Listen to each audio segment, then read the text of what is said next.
Good morning, students. Welcome to class 7 of FY BSc Chemistry. I am Ms. Benazir Sheikh, Department of Chemistry from NB Mehta Valwada Science College, Bordi.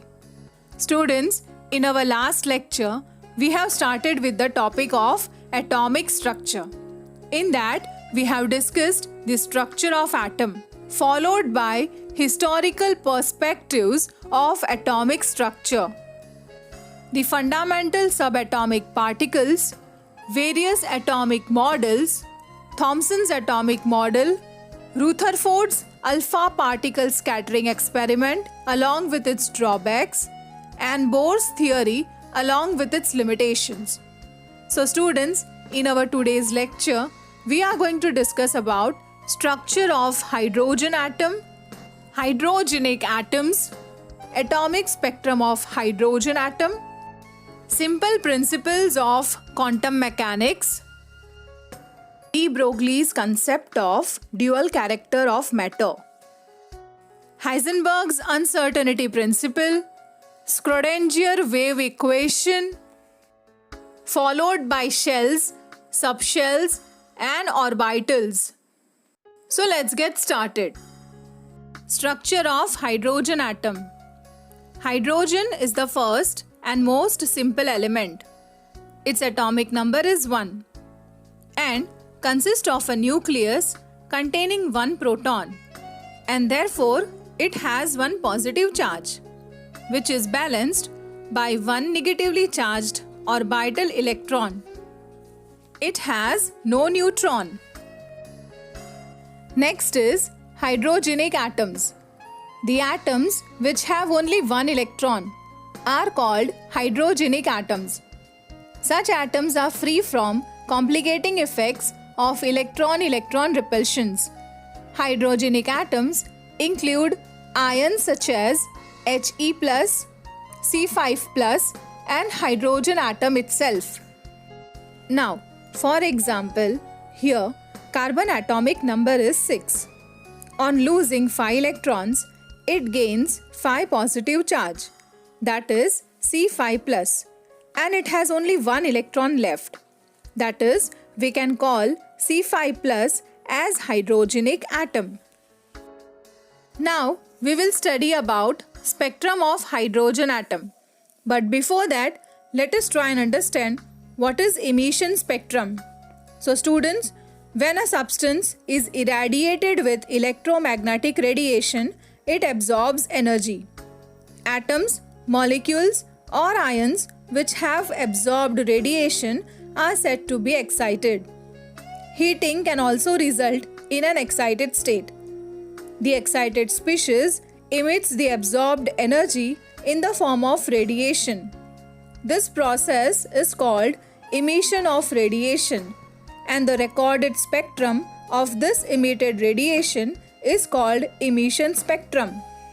So students, in hydrogen atom, there is 1 electron which is present in first orbit in ground state. When energy is supplied, the electron may be excited to some higher energy level. Since in a sample of hydrogen, there are large number of atoms, the electrons in different atoms absorb different amount of energies and are excited to different higher energy levels. For example, the electron in some atoms may be raised to 3rd energy level, while others it may be raised to 4th energy level, and so on. Now, from excited state, the electron may return to ground state in 1 or more jumps downwards. These different downward jumps are associated with different amounts of energies and hence result in the emission of radiations of different wavelength, which appear as different lines in hydrogen spectrum. Further, the lines which arises due to transition of electron from higher energy levels to first energy level are grouped as Lyman series. Similarly, the lines which arises due to the transition of electron from higher energy levels to second energy level are grouped as Balmer series, and so on. Next is de Broglie's concept of dual character of matter. Students, Einstein in the year 1905 suggested that light shows dual character. That is, light behaves both as a particle as well as a wave. De Broglie in the year 1923 extended Einstein's view and said that all forms of matter like electrons, protons, neutrons, atoms, molecules, etc. also show dual character. He further said that wavelength of a moving particle of mass m and moving with a velocity v is given by lambda is equals to h upon mv, where h is Planck's constant. This equation is called de Broglie's wave equation.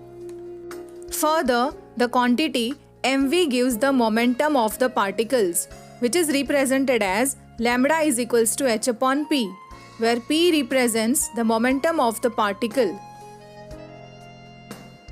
Next is dual nature of electrons. Students, an electron has negligible mass and possesses kinetic energy. Hence, it behaves like a particle. So, students, the wavelength of an electron can be calculated if the mass of an electron as well as the velocity of an electron is known.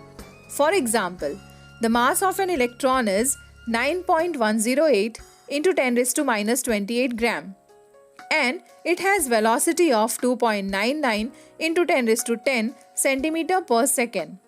So, the wavelength of an electron is calculated by using the equation lambda is equals to h upon mv, where h is Planck's constant. So, on substituting the values, we get the following wavelength 0.0243 Armstrong unit. So, students, thus we can say that the wavelength is measurable and comparable to the wavelength of X-rays. So, students, an electron is associated with a wavelength whose value is meaningful. Therefore, an electron can be treated as wave. This explains that electrons have a dual nature. Next is Heisenberg's uncertainty principle. Well, Heisenberg's uncertainty principle was proposed by Werner Heisenberg, a German physicist, in the year 1927. It can be stated as, it is not possible to determine simultaneously the position and momentum of a moving microscopic particle with absolute accuracy. Students, if delta x is the uncertainty in the determination of the position of a very small moving particle and delta p is the uncertainty in the determination of its momentum, then we get the equation as delta x into delta p is greater than equal to h upon 4 pi, where h is Planck's constant.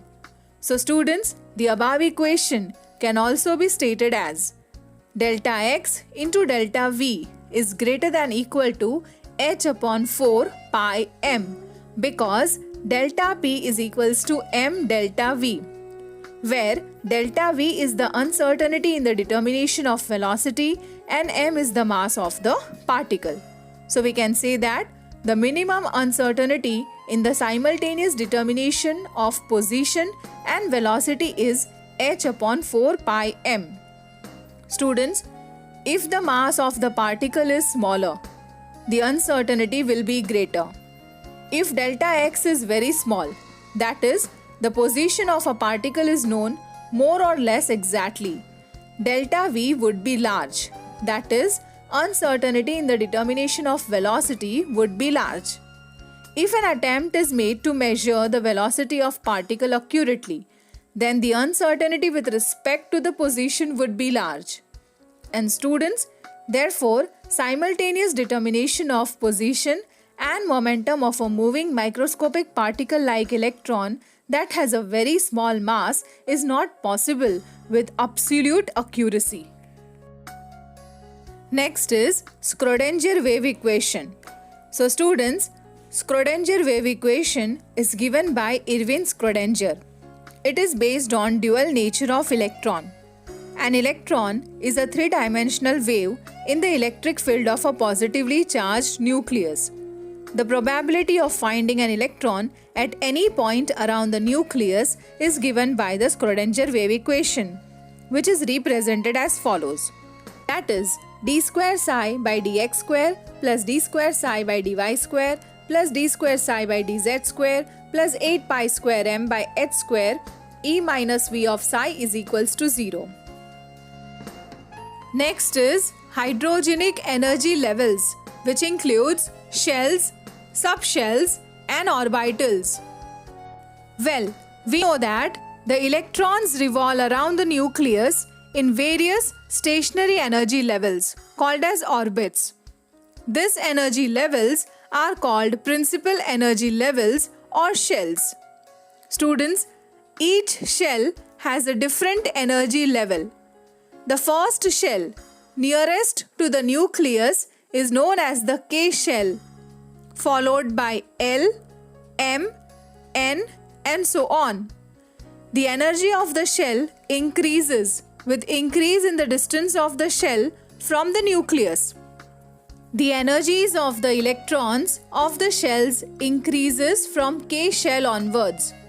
The principal quantum number n is equals to 1, 2, 3 and so on corresponds to K, L, M, N and so on shells respectively.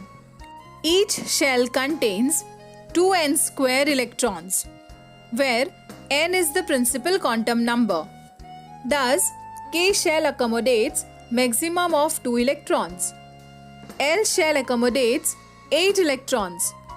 M shell accommodates 18 electrons and N shell has 32 electrons. Next is subshell. Each shell is divided into subshells which are designated as S, P, D, F. An azimuthal quantum number L is assigned to each subshell. For a given value of n, L can have n values which range from 0 to n minus 1. That is, for S subshell, the value of L is equals to 0. For P subshell, the value of L will be 1. For D subshell, the value of L will be 2. And for F subshell, the value of L will be 3. Total number of subshell in a main shell is equal to n. It means that when n is equals to 1, there will be only one subshell, that is S, and L is equals to 0. For n is equals to 2, the number of subshells will be 2, that is S and P, and L will have 0 and 1 as the values. K shell, that is n is equals to 1, contains one subshell, 1s. For L shell, n is equals to 2. It contains two subshells, that is 2s and 2p. For M shell, n is equals to 3. It contains three subshells, 3s, 3p, 3d.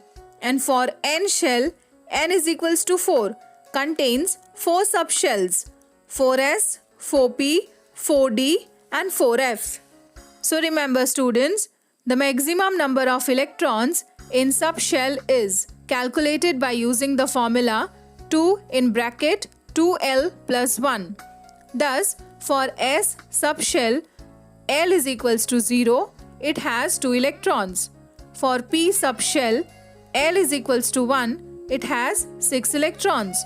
For D subshell, L is equals to 2, has 10 electrons. And for F subshell, L is equals to 3, has 14 electrons. Next is orbital.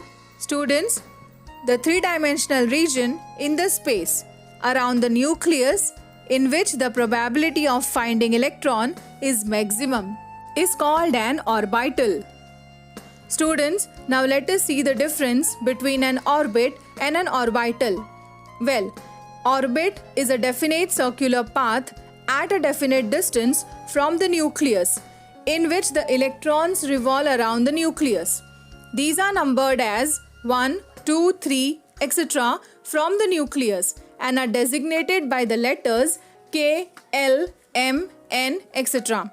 Students, on the other hand, an orbital is defined as a three-dimensional region or space around the nucleus where the probability of finding an electron with a certain energy is maximum. An orbit indicates an exact position of an electron in an atom, whereas an orbital does not specify the definite position of an electron in an atom, since the electron, due to its wave nature, cannot be found at a fixed distance from the nucleus. An orbit represents the planar motion of the electron, whereas an orbital represents the three-dimensional motion of the electron round the nucleus. The maximum number of electrons in an orbit is equal to 2n square, where n is the number of the orbit. On the other hand, an orbital cannot accommodate more than 2 electrons. These 2 electrons must have opposite spins. Orbits are circular in shape, whereas orbitals have different shapes. For example, S orbital is spherically symmetrical, p orbitals are dumbbell shaped, etc.